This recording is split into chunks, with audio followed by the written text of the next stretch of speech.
भोजन भी इस दौरान व्यक्त करें तो कैसा भोजन ले? भोजन इस समय तो भोजन में बड़ी सावधानी बरतनी है भाई साहब। भोजन में ये है कि आप तली भुनी चीज़ों से 100 कदम दूर रहें। अगर सुविधाएं ऐसी हैं तो आप इनका प्रयोग करें।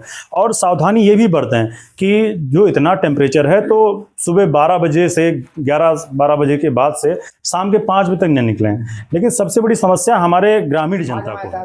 बातचीत करने के लिए डॉक्टर विकल्प मिश्रा, जो बड़े बड़े वरिष्ठ चिकित्सक हैं, बलरामपुर में इस समय तैनात हैं। तो आइए हम लोग इन्हीं से जानते हैं, कुछ विषयों पर चर्चा करेंगे, जैसे हीट स्ट्रोक को लेकर, हीट वेव को लेकर और कई मुद्दे। तो धीरे धीरे हम लोग इन्हीं से आगे बढ़ते हुए रूबरू होते हैं और जानते हैं क्या क्या समस्याएं, क्या क्या बचाव, क्या क्या उपाय किया जाए। डॉक्टर प्रणाम। भैया नमस्कार। क्या हाल चाल? बढ़िया, ठीक ठाक, धन्यवाद। गर्मी बहुत पड़ रही है। हाँ, गर्मी तो बहुत भयंकर चल रही है इस समय। आप ये बताइए, हीट वेव या हीट स्ट्रोक क्या होता है? हीट वेव को अगर विशुद्ध हिंदी में बोला जाए तो लू चलने को हीट वेव बोला जाता है। और हीट वेव से जो समस्याएं उत्पन्न होती हैं, उससे जो कॉम्प्लिकेशंस आते हैं, उस बीमारी को हीट स्ट्रोक बोला जाता है।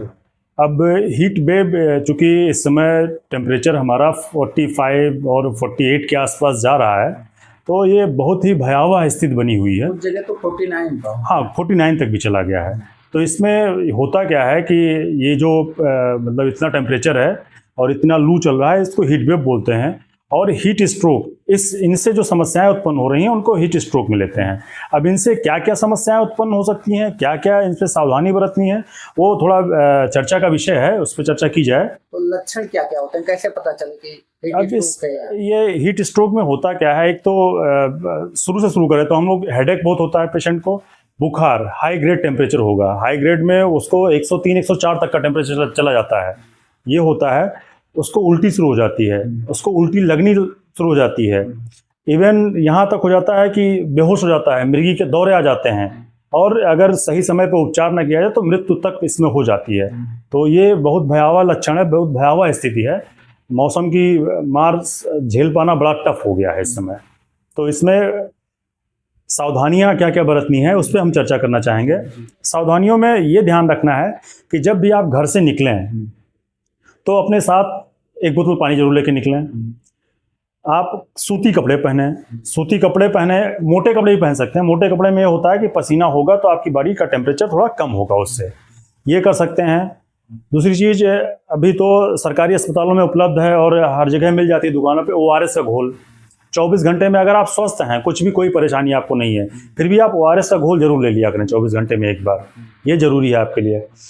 नींबू का शरबत, शिकंजी, गन्ने का रस, बहुत सारे इस समय ठेले लगे रहते हैं, गन्ने का रस, खीरा खा सकते हैं। तरल पदार्थों पे ज़्यादा ध्यान देना है, तरल पदार्थ आप ज़्यादा लें। बॉडी में आपके डिहाइड्रेशन नहीं होना चाहिए, बॉडी में आपके पानी की कमी नहीं होनी चाहिए। अगर भोजन भी इस दौरान व्यक्त करें तो कैसा भोजन ले? भोजन इस समय तो भोजन में बड़ी सावधानी बरतनी है भाई साहब।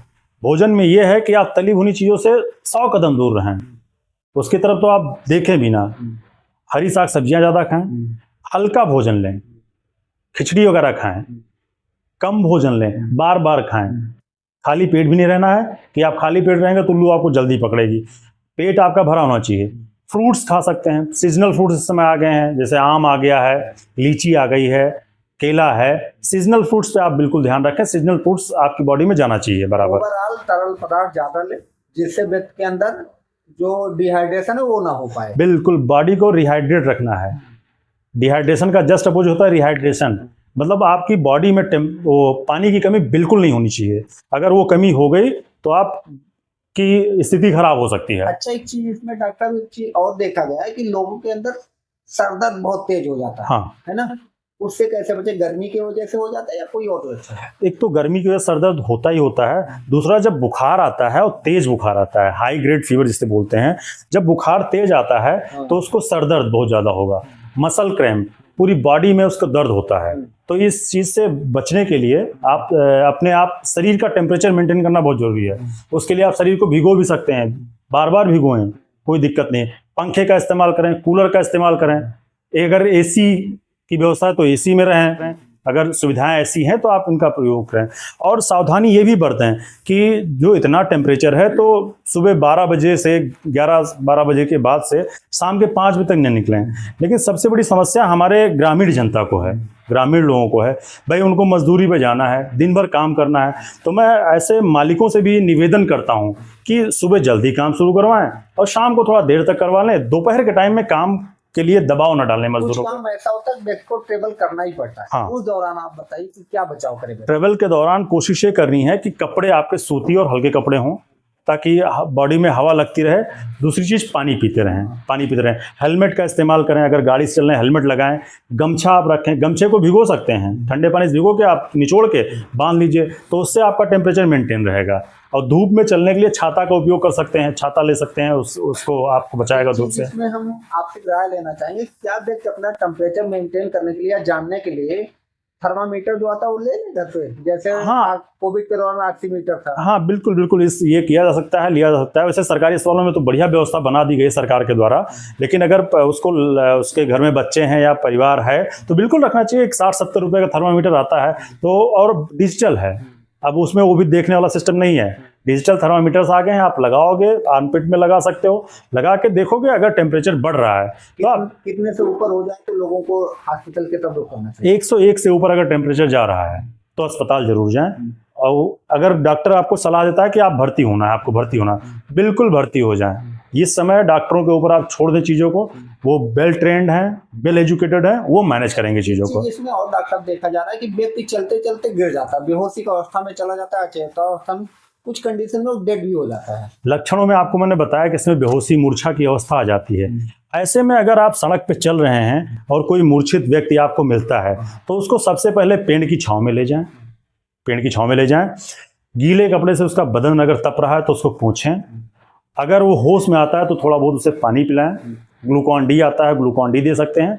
और उसके बाद उसको समुचित तरीके से, हमारी एम्बुलेंस, सरकारी एम्बुलेंस की सुविधाएं हैं, उसको अस्पताल आप शिफ्ट कराएं। ये बड़ा पुण्य का काम होगा। अगर आपको रास्ते में ऐसा कोई मिलता है, कुछ होता है, तो आप जरूर करें। व्यक्ति अगर स्वस्थ भी हो तो ग्लूकॉन डी लेता रहे। बिल्कुल, ग्लूकॉन डी ले सकता है, ORS ले सकता है। अगर स्वस्थ मनुष्य है और उसको कोई दिक्कत नहीं है, तो अगर शुगर नहीं है, शुगर है तो ग्लूकॉन डी नहीं लेना है। अगर शुगर नहीं है उसको, तो बिल्कुल आराम से वो अपने बॉडी में ये चीज लेता रहे। ORS और ग्लूकॉन डी पाउडर बिल्कुल यूज कर सकता है जी।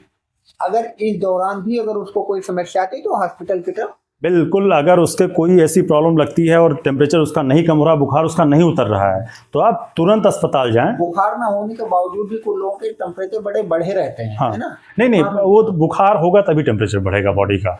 बॉडी का टेम्परेचर तभी बढ़ेगा जब आपको बुखार होगा अंदर से। नॉर्मली टेम्परेचर कितना रहता है? Normally 98 degree Fahrenheit, 98 degree. 98 से प्लस में जैसे जाए 99-100 तक पहुंचे, आप पहुंच जाओ। हाँ, 101 तक आप हॉस्पिटलाइज होना पड़ सकता है आपको। उससे पहले अगर 99 है, 100 है, तो उसको OPD बेसिस पे ट्रीटमेंट दिया सकता है। मरीज आएगा, डॉक्टर को दिखाएगा, डॉक्टर दवा लिखेंगे, उससे उसको आराम मिल जाएगा।